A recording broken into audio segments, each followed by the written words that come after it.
सभी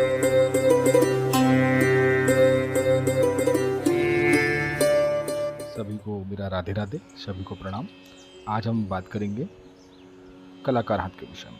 इसके पहले हम चर्चा कर चुके हैं चमचाकार हाथ के विषय में और समकोण हाथ के विषय में। तो प्रारंभ करते हैं। कलाकार हस्त जो होता है, इन हस्त में इसकी मुख्यतः विशेषता क्या होती है कि इनकी जो उंगलियां होती हैं, है ना, वो लंबी होती है, स्ट्रेट, सीधी सीधी जाती है, लंबी होती है और नुकीली होती है। आगे का हिस्सा जो होता है वो नुकीलापन लिए हुए होता है, ठीक है। और इसमें एक विशेषता और होती है कि इसमें सूर्य की उंगली जो होती है ना, वो विशेषकर, मतलब सूर्य की उंगली ये वाला, ये सूर्य का भाव है ना, ये सूर्य का भाव है, ये वाला। तो ये जो उंगली होती है विशेषकर सीधी होती है, ठीक है। अगर हाथ की आकृति मान के चलिए समकोण दिख रही है आपको, किसी के हाथ की आकृति यदि आपको समकोण दिख रही है तो भी उंगलियां मोटी हैं यदि, और यदि उंगलियां इसकी मोटी हैं, है ना, और आगे नुकीली है, ठीक है, तो ऐसे व्यक्ति जो होते हैं ना, उनकी साहित्य में और कला में रुचि देखी जाती है कि वो साहित्य और कला और रुचि में ना उनके पास ज़्यादा रुचि होती है, उसमें ज़्यादा धनी माने जाते हैं एक तरह से, ठीक है। ये आलोचना करने में, किसी दूसरे की आलोचना करना तो भी निपुण माने जाते हैं। अधिकतर निपुणता देखी जाती है इनमें से कि अगर किसी की आलोचना करना है, किसी की बुराई करना है, तो ऐसे व्यक्ति जो होते हैं उसमें निपुण होते हैं। अगर हम इनके करियर वाइज देखें कि इनमें क्या क्या गुण होते हैं, इनकी हॉबीज़ क्या क्या हो सकती हैं, है ना, तो हम ये देखते हैं कि ऐसे लोग चित्रकार भी होते हैं, ठीक है, डांसर हो सकते हैं, गायक हो सकते हैं, है ना, उत्तम श्रेणी के अगर बोले तो वाद्य यंत्र बजा सकते हैं या कोई भी इंस्ट्रूमेंट बजा सकते हैं, है ना। ये बहुत भावुक होते हैं, ठीक है, और कल्पनाशील भी होते हैं, है ना। भावुकता इनमें कूट कूट के भरी होती है, और ये कल्पनाशील मतलब भविष्य में इमेजिनेशन इनका बहुत अच्छा होता है, आगे का सब कुछ देख लेते हैं ये पहले से, ठीक है। भले वो हो ना हो अलग बात है, पर देख सब कुछ लेते हैं। अब इनकी अगर भाग्य रेखा और सूर्य रेखा, है ना, अगर वो विशेषता, है ना, अच्छी है, भाग्य रेखा और इनकी सूर्य रेखा अगर वो अच्छी है हाथ में, मतलब किसी तरह से कोई कटाक्ष नहीं आता उसमें, तो ऐसे जो व्यक्ति होते हैं उनको प्रसिद्धि जरूर मिलती है, क्योंकि सूर्य वैसे भी फेम का कारक होता है, और उसमें अगर भाग्य का साथ मिल जाए तो सोने पे सुहागा है ना। अगर इनके हम रहन सहन और खान पान, है ना, बाकी सभी कार्यों को देखें तो ये कलात्मक प्रकृति के होते हैं। इनको हर चीज़ में कला जोड़नी ही जोड़नी है ना। इनका विशेषकर जैसा ध्यान है ना घर की साज सजावट में होना, इन सब में इनका ध्यान जो है वो थोड़ा सा ज़्यादा रहता है ना। हाँ, लेकिन घर की ओर से थोड़ा लापरवाह भी होते हैं ऐसे लोग। वो क्या करते हैं, घर के कार्यों में ज़्यादा ध्यान उनका नहीं होता, अन्यत्र कार्यों में ज़्यादा होता है, ठीक। तो ऐसे जो व्यक्ति होते हैं उनका हाथ अगर कलाकार वाला हाथ है तो उस कलाकार हाथ की विशेषता ही यही होती है, ठीक है। और समय अगर ये दाम्पत्य जीवन में है तो समय इनके पास उतना नहीं होता, और समय अभाव कह लो उसको या जो भी कह लो, कि इनका जो बाकी समय है वो किसी अन्यत्र कार्य में होता है, तो अपनी पत्नी और बच्चों के साथ भी उतना समय नहीं बिताते हैं, है ना। ये लापरवाह कह सकते हैं कि समय होते हुए भी नहीं बिताते हैं। अब अगर हम इनके प्रधान ग्रह की बात करें तो इनका मुख्य प्रधान ग्रह क्या है, सूर्य, ठीक है, अनामिका उंगली, मध्यमा मतलब शनि, ये इनके प्रधान ग्रह कहलाते हैं, ये दोनों, ठीक है। और दोनों जो ग्रह हैं सूर्य और शनि पिता पुत्र हैं देखा जाए तो। सूर्य जो है वो फेम का कारक भी माना जाता है, शनि जीवन में स्थिरता प्रदान करते हैं, है ना। अब अगर इनके हाथ में शुक्र का क्षेत्र, शुक्र मतलब ये, शुक्र का मतलब ऐसो आराम देने वाला ग्रह, ठीक। शुक्र मतलब दाम्पत्य जीवन से जुड़ा हुआ, शुक्र मतलब प्रेम, है ना।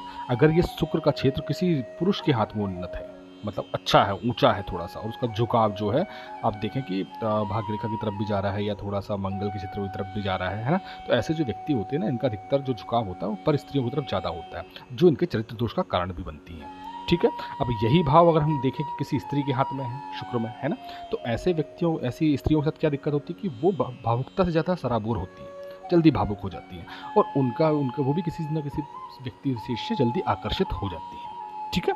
तो ऐसे अगर हम देखते हैं तो ये विशेषता इस कलाकार हाथ में हमको दिखती है ना। और ऐसे लोग अधिकतर देखें तो सांसारिक दृष्टि से, अगर हम या ज्योतिष की दृष्टि से हम देखें तो असफल होते हैं अधिकतर कार्यों में, सफलता को जल्दी नहीं मिलती, ठीक है। अब यहीं दूसरी तरफ पर हम देखते हैं कि अगर चंद्रमा और बृहस्पति का क्षेत्र, बृहस्पति ये और चंद्रमा ये, अगर ये इनके उन्नत हैं, ठीक है, अच्छे हैं मतलब, तो ये लोग सरल और शुद्ध भी होते हैं, है ना। ये लोग प्रसिद्धि की अगर देखा जाए तो सूर्य रेखा क्योंकि इनको उत्तम होती है अधिकतर, तो ऐसे लोग ना प्रसिद्धि के लिए कह सकते हैं कि प्रसिद्धि के योग्य भी होते हैं, इनको प्रसिद्धि भी मिलती है ना। इनके पास अगर किसी कोई जाकर इनकी कला की प्रशंसा करे, है ना, या कुछ भी, तो अपना काम आराम से निकलवा सकता है। मतलब इन लोगों को प्रशंसा चाहिए, या प्रशंसा के बोल सकते हैं, एक सरल भाषा में बोला तो प्रशंसा के भूखे होते हैं, है ना। और इनमें कह सकते हैं कि हाँ, एक मानवीय गुण अवश्य होता है, शिष्टाचार होता है, कल्पनाशील होने के कारण, है ना। और ये अपनी पत्नी एवं संतान में थोड़ा सा कम रुचि ही लेते हैं। इनका बाहर सामाजिक या देश के प्रति कह सकते हैं, सामाजिक कह सकते हैं, मित्रवत कह सकते हैं, इन लोगों का थोड़ा सा अलग रुझान होता है, ये उस पर ज़्यादा संलग्न पाए जाते हैं, है ना। अब यदि ऐसे व्यक्तियों का मंगल का क्षेत्र उभरा है, ये वाला क्षेत्र, ठीक है। अगर उभरा हुआ है तो ये उच्च कोटि के कह सकते हैं कलात्मक वस्तुएं बनाएंगे, है ना। थोड़ा सा इनमें क्रोध भी रहता है, लेकिन ये थोड़ा सा एनर्जेटिक होते हैं, एनर्जी इनमें भरी होती है ना। अब जैसे कलात्मक वस्तु कैसे बना सकते हैं, जैसे आभूषण बनाना हो, है ना, सुंदर कपड़ों का निर्माण हो, कलात्मकता की चीज़ें, सुंदर कलात्मक की फर्नीचर बनाना हो गया, मूर्तियाँ बनाना हो गया, है ना। तो ऐसे व्यक्ति होते हैं, और ऐसे व्यक्तियों का समाज में सम्मान तथा कुटुंब में विरोध होता है। समाज में तो उनका सम्मान होता है क्योंकि ये कारक है, लेकिन कुटुंब, क्योंकि मंगल जो है वो कहीं ना कहीं आपके कुटुंब परिवार को भी दर्शाता है, तो कहीं ना कहीं इनका जो है वो विरोध होता है कुटुंब परिवार में, है ना। और ये व्यक्ति ऐसे होते हैं कि अपनी धुन में रमे रहते हैं, इनको जमाने से कोई लेना देना नहीं होता। अगर ये किसी बाहरी कार्य में संलग्न है, चाहे वो किसी भी क्षेत्र से जुड़ा हुआ है, तो ये अपनी धुन में रहने वाले व्यक्ति होते हैं, बहता पानी रमता जोगी होते हैं, ठीक है। अब अगर कड़े परिश्रम में करने के बाद ही ये व्यवसाय, अगर कोई व्यवसाय करते हैं तो कड़े परिश्रम के बाद कह सकते हैं कि सफलता इनको प्राप्त होती है, क्योंकि बुध का क्षेत्र इनका अधिकतर निम्न ही देखा जाता है, इतना उच्च नहीं देखा जाता है। तो प्रयास ये करना चाहिए कि जो भी हमारे ग्रह अगर कमजोर हैं तो हम उनको बल कैसे प्रदान कर दें, है ना। अच्छा, समाज में इनकी मान प्रतिष्ठा तो बढ़ती रहती है ना। पर हाँ, ये कह सकते हैं कि इनके आहार व्यवहार के कारण घर में थोड़ा सा इनका विरोध रहता है। तो ऐसे जातक जो होते हैं वो कलात्मक हाथ की के व्यक्ति जो होते हैं वो ये कह सकते हैं कि उनका जीवन भी थोड़ा सा स्ट्रगल, मतलब उतार और चढ़ाव वाला होता है ना।